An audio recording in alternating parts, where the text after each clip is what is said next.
Well, I recorded that video yesterday about, which was tangentially about the Grammys. It was about what what Harry Styles wore to the Grammys. I didn't know anything at that time about the controversy about the Sam Smith and what's their name's performance.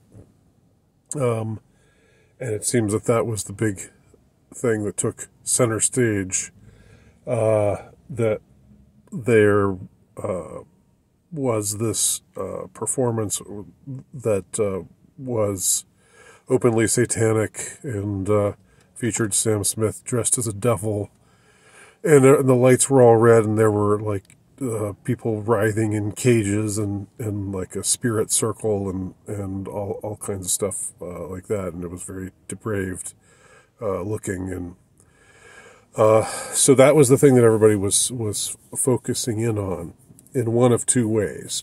Either they were saying, this is terrible, this is so offensive, that this is, network television is hosting a demonic, satanic ceremony. The Grammys are hosting a demonic, satanic ceremony.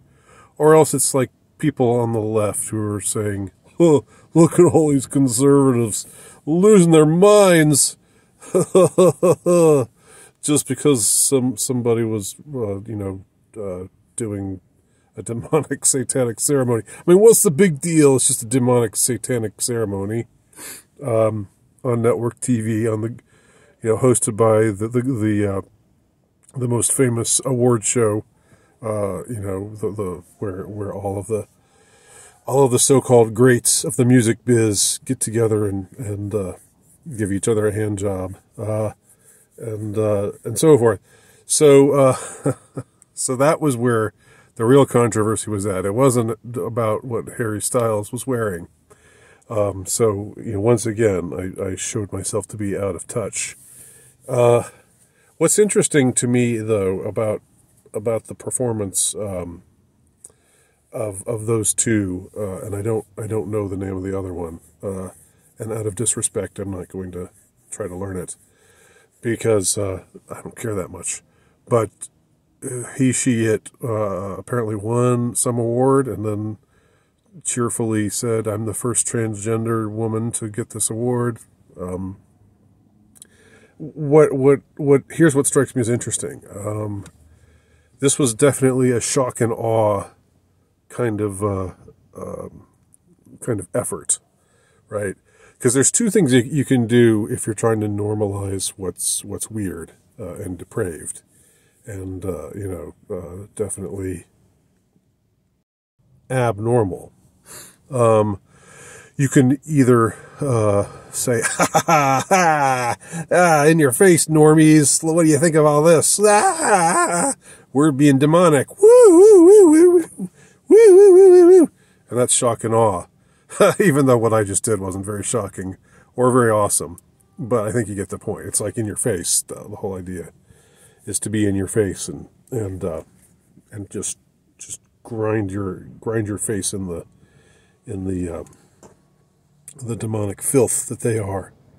The second choice is just to say, look, here's a nice transgender woman singing a nice song, looking just like a normal woman, except she happened to have been born in the wrong body, but now, let's respect her pronouns, blah, blah, blah.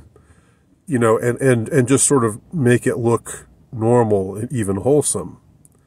They didn't go that route, right? They went with the first route. They went with the, we're in your face, and yeah, you think we're nasty and evil? Well, we are, ha ha ha ha. Which, tactically speaking, that's interesting, that they chose that route. And of course, what that suggests to me is that they were looking for a reaction. And so when they are looking for a reaction, you don't want to give it to them. I mean, you want to, it's okay to acknowledge it, but you want to acknowledge it in a way that that shows that you don't take it that seriously, or that you don't, it's not going to ruin your day. You don't care that much. These are just weird people, in the depraved people in the music biz that you don't have anything to do with, don't want anything to do with. But hey, whatever. They can go do their thing, and I'll go do my thing, and that should be the reaction that we have. But of course, some people reacted. Some people took the bait, and they reacted, very being very offended, and again, pointing out how disgusting and appalling it all was. And then you have like the Young Turks and I scrolled down, Sam Smith Grammy performance satanic. I think those were the keywords. And I just scrolled down, and the videos were either people condemning it, or people saying, look at these chuds condemning a satanic performance. And so, it's again, obviously when they choose that route, it's to get a reaction. Now, you have to react, though. I mean, you have to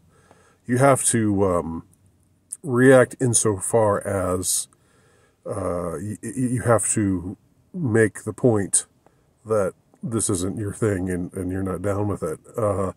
Like when they do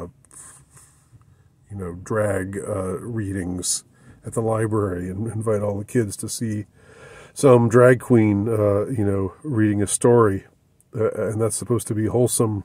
No, that's not wholesome. That's very unwholesome. And there's you have to you have to make that register, and you have to make fun of that, of course.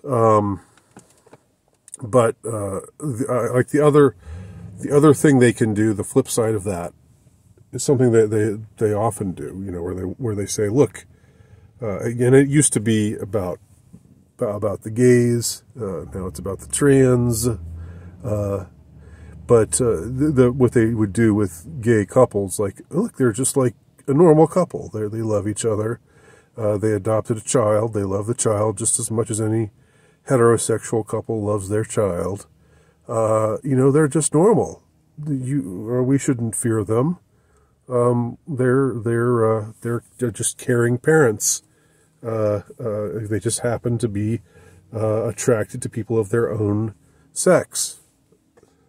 So what I'm getting at here is there has to be a way to you have to navigate the minefield that they're setting for you. If you even want to pay attention to popular culture or what's going on out there, and it's in a way it's less and less relevant, because it's the Grammys are like a fraction of what they used to be as far as overall audience. People aren't watching this crap anymore. People are tuning out. People have got their own projects. We're all much more our own little niches now, thanks to the internet. It's not like it used to be just a few years ago when it was just the networks. If you went for entertainment was either to the movies or to the networks, or to the few cable channels that existed. But now you have many more choices for entertainment, and so the good side of that is we're able to have trad-oriented communities existing out there parallel. That's what it has to be. It has to be existent in a way that is parallel to the depraved mainstream culture. Where the mainstream culture goes on doing its thing, doing what it does, but meanwhile you've got these other communities doing their thing. Not getting as much attention, not getting seen as much, not getting amplified, certainly by by those with power and so-called prestige. But still, you have communities out there that are openly defying the trends, openly defying what they tell you, how they tell you should be on places like the Grammys. I remember it was a few years ago. It was maybe almost 10 years ago, even. They had it was when Macklemore, remember him? Remember when he had his brief career as a rapper, and he had that song about my uncle's gay, and it's all right with me, and and all that kind of stuff, and letting there be gay marriage isn't that much, but it's a start, and I remember that line, and it may not be that much, but it's a start. Like, it's a start. What more are you going to demand from us? That was very ominous. And I remember they had this ominous thing where there was like a mass wedding, like they do with, like the Moonies do. Have you ever seen a videotape of like the Unification Church, the cult that's I don't know who owns it anymore, but it was a Korean named Some Young Moon, who owned this cult that has some clout. They owned the Washington Times, the conservative publication that came out of D.C. for a while. Anyway, this was like a Mooney wedding, like where they have all these various people coming up 2 by 2, and there's a minister, but there was like some of them were same-sex couples, some of them were heterosexual couples, and it was like making this statement, but that was much more, again, them just trying to suggest that it's normal, but to just say, for them to just say, you marry the person you love, and if the person you love is someone of your own gender, fine. Why should that make a difference? And just to have them all be together, the hetero couples and the homo couples together, that was obviously them preaching to us. But that was, I think, again, an effort to try to get us to say, why should we hold on to our outdated traditionalist conceptions of marriage, rather than just be like, we are depraved, we're devils, this is a demonic ceremony, we're in your face. So those are both weapons that they have at their disposal. It's interesting that they chose the latter this time. I think it was the former the last time I mentioned it. So if anyone has any thoughts about any of this, I don't know, let me know. I'm a day late. I think everybody has stopped talking about this now. But as usual, I'm out of touch, you know me. Thanks for watching.